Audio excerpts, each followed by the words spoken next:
Adani mega కుంభకోణంపై విచారణకు demand చేస్తూ ఆందోళనలకు దిగారు కాంగ్రెస్ నేతలు.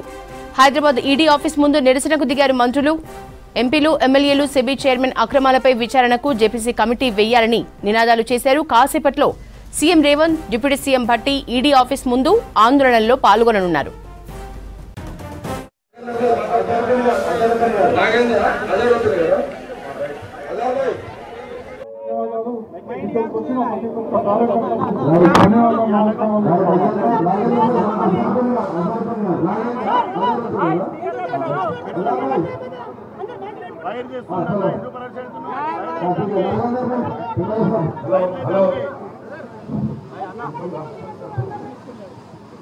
ఉత్తమ్ కుమార్ రెడ్డి గారు ముందుకు వస్తే ఇంకా డాన్స్ రానికి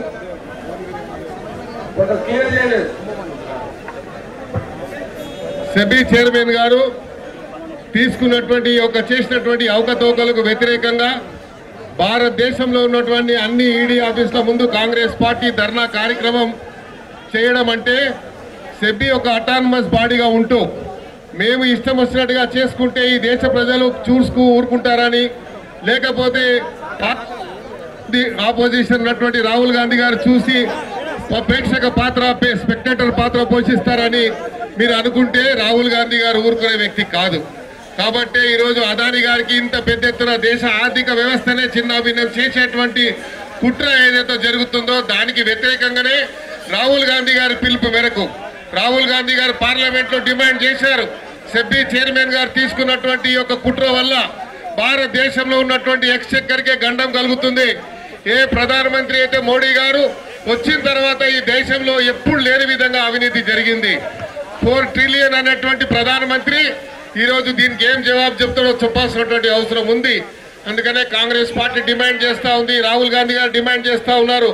జాయింట్ పార్లమెంట్ యాక్షన్ కమిటీ వేయండి, మీరు దీన్ని నిగ్గు తేల్చాలని. జరిగినటువంటి అవినీతికి వ్యతిరేకంగా కాంగ్రెస్ పార్టీ ఇది కేవలం ఆరంభమే, అంతం కాదు అని చెప్పి కూడా ఈ సందర్భంగా తెలియజేసుకుంటూ ఈ నిరసనలు ఇలాగే జరుగుతాయి.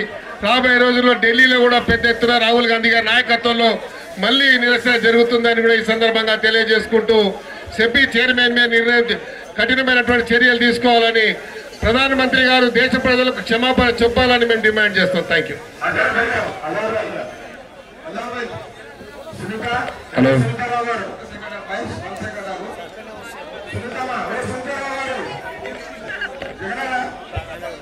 आज जो धरना हो रहा है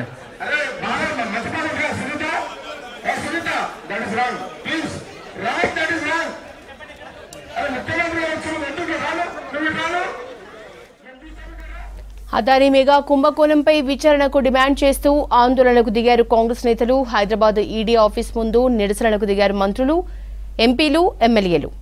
సెబీ చైర్మన్ అక్రమాలపై విచారణకు జేపీసీ కమిటీ వేయాలని నినాదాలు చేశారు. కాసేపట్లో CM Revanth, deputy CM Bhatti ED office ముందు ఆందోళనలో పాల్గొననున్నారు.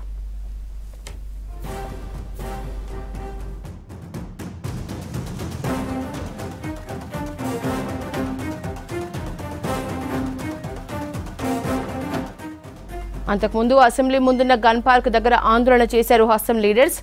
మంత్రులు తుమ్మల, పొన్నం, జూపల్లి, సీతక్క, ఎంపీలు మల్లు రవి, వంశీకృష్ణ, ఎమ్మెల్యేలు వివేక్ వెంకటస్వామి, దానం, జయవీర్ రెడ్డి ఆందోళనలో పాల్గొన్నారు. సెబీ చైర్మన్ అక్రమాలపై విచారణకు జేపీసీ కమిటీ వేయాలని నినాదాలు చేశారు. దేశ సొమ్మును మోదీ అదానీకి కట్టబెడుతున్నారని విమర్శించారు నేతలు. ప్రభుత్వ రంగ సంస్థల్ని అదానీకి కంపెనీలకు కట్టబెడుతున్నారని మండిపడ్డారు మంత్రులు. అదానీకి వ్యతిరేకంగా మాట్లాడితే ఈడీ, సీబీఐ కేసులు పెడుతున్నారని ఆరోపించారు. వాస్తవాలు బయటకు రావాలంటే జేపీసీ వేయాలన్నారు.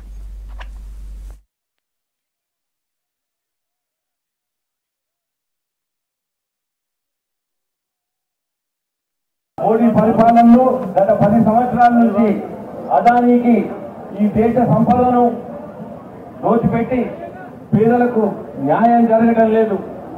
గత 10 సంవత్సరాల నుంచి ప్రతిపక్ష పార్టీలు ఎన్నో సాక్ష్యాధారాలతో ఏ విధంగానైతే ఈ బీజేపీ ప్రభుత్వం మోడీ ఎలా దోచిపెడుతున్నారో ఎన్నో సాక్ష్యాధారాలతో సమర్పించి మరి జేపీసీ చేయమని లేకపోతే ఎంక్వైరీ చేయమని ఎంత విన్నవించుకున్నా కానీ ఈ ప్రభుత్వం పెడచెవిన పెడుతుంది. కాబట్టి ఈ రోజు దేశ వ్యాప్తంగా కాంగ్రెస్ పార్టీ ఈ పిలుపు మేరకు ప్రతి ఒక్కరు కూడా ఈడీ ఆఫీస్కి వచ్చి ధర్నా చేయడం జరుగుతుంది. కాబట్టి ప్రతి ఒక్కరు ప్రజలు కూడా తెలుసుకోవాల్సిన అవసరం ఉంది. ఈ రోజు బీజేపీ ప్రభుత్వం ఏ విధంగానైతే దేశ సంపదలకు అదానికి దోచిపెడుతుందో, ఎట్లయితే ముఖ్యంగా ఎంతమందికి తెలుసో తెలియదు, మొన్ననే హిడెన్బర్గ్ రిపోర్ట్ లో ఒక విషయం బయటపెట్టారు. ఎట్లయితే సెబీ చైర్మన్ ఎంక్వైరీగా ఎట్లయితే అదానీ షేర్ స్కామ్ గురించి చేస్తే ఈ రోజు ఆ సెబీ చైర్మన్ అదానీలో షేర్లు కలిగి ఉండడం జరుగుతుంది. ఇట్లా ఉన్న సెబీ చైర్మన్ ఇంకా ప్రజలకు కానీ ఆ ఎంక్వైరీకి కానీ ఎలాంటి న్యాయం చేయడం జరుగుతుంది మీరు అర్థం చేసుకోండి. ఇట్లా ప్రతి ఒక్క టీఎంసీ తరఫున మహువా మోహిత్రా అనే ఎంపీ గారు అదానికి వ్యతిరేకంగా సాక్ష్యాధారాలతో బయట పెడితే వారిని సభ్యత్వమే రద్దు చేయడం జరిగింది. కాబట్టి ఇప్పుడు ఎలాంటి పరిపాలన సాగుతుంది, ఎలాంటి నియంత్రణతో పాలన సాగుతుంది దేశంలో ఒక్కసారి ప్రజలందరూ తెలుసుకోండి. మీరు జరగండి, మీరు దయచేసి మీడియా వాళ్ళు